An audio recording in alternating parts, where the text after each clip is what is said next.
My responsibilities predominantly have been to work with the economics of what happens.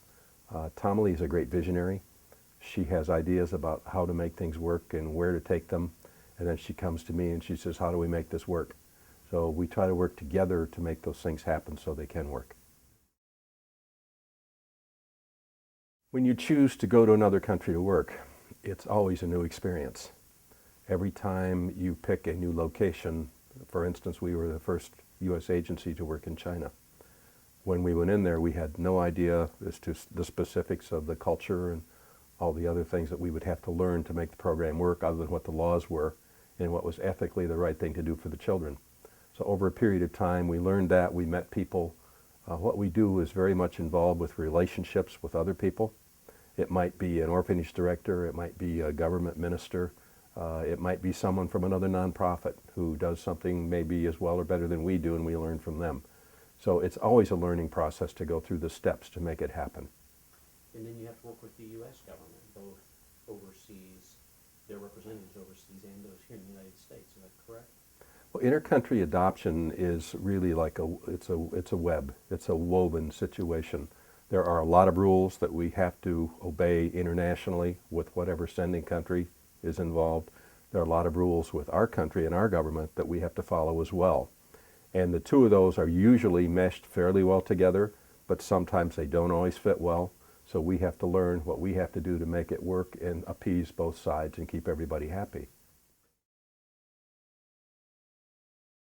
Well, because of what we have taken on, and when I say that, what I'm trying to say is that we have more depth involved when we work with parents. We are more involved with education. We're more involved with planning. You have to educate the child as well as you can to go into the situation, as well as the parents.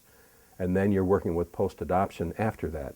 So it's not uncommon for us to work with 600 or 700 families at a time from 7 or 8 different placing countries. So you always have a mixture of opinions and attitudes and ideas and beliefs that you're working through.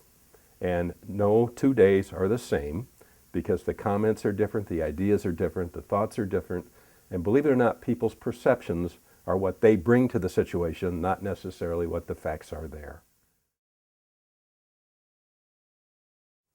Well, CWA has belonged to the organizations ethically that promote the positive side of intercountry adoption for years, like the National Council for Adoption, like Joint Council of International Children's Services.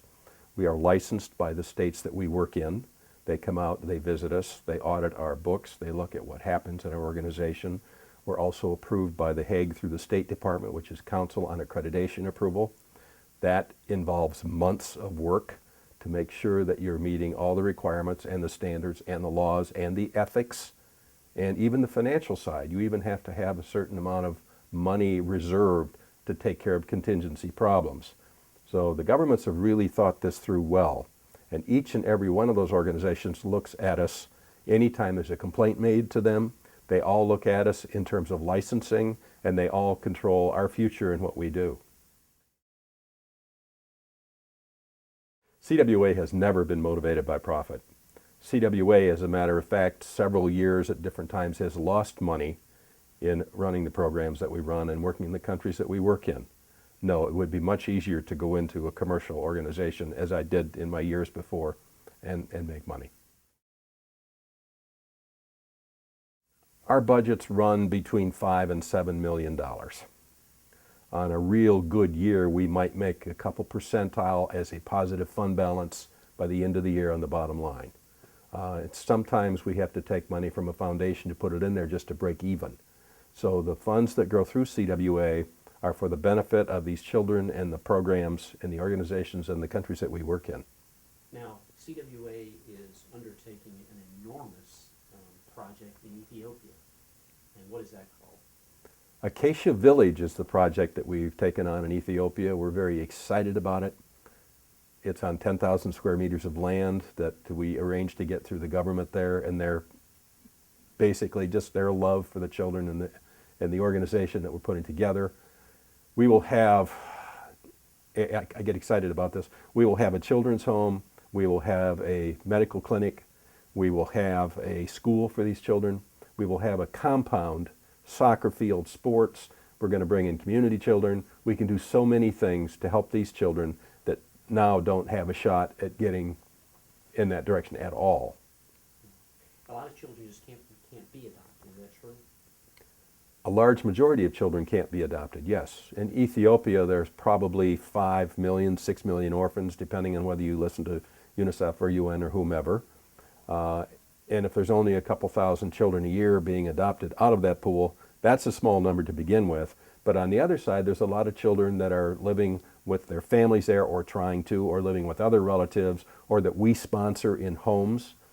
We can feed those kids, we can teach them to play soccer, we can help them with their medicine, we can send them to school, but no, they aren't going to be adopted. CWA will help many times more children in country who will never be adopted or expect to be adopted because of the programs that we run in those countries.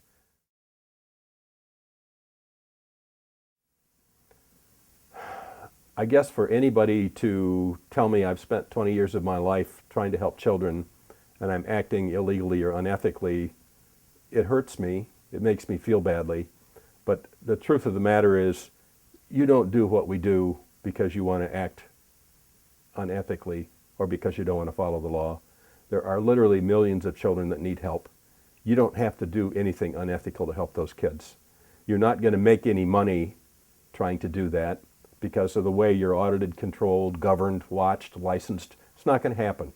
So for me, I mean, it's just common sense. That's the way it works. I think today anybody considering intercountry adoption needs to look at several issues very carefully. First, I think they need to make sure in their hearts that they're working with an agency that's ethical and is going to treat them fairly.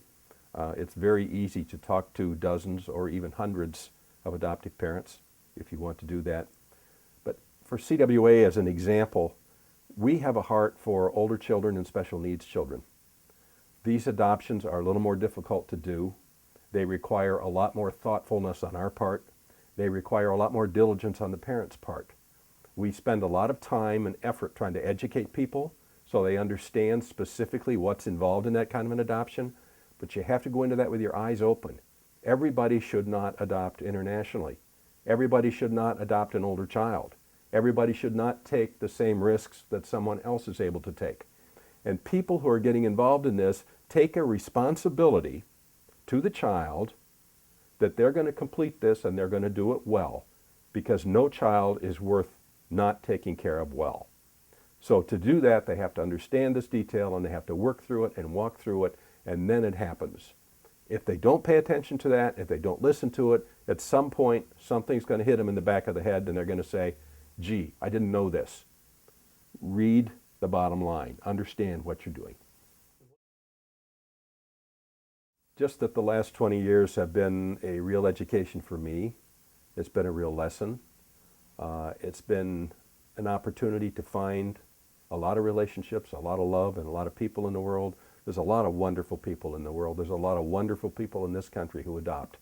There's a lot of very sweet people in other countries who want to help.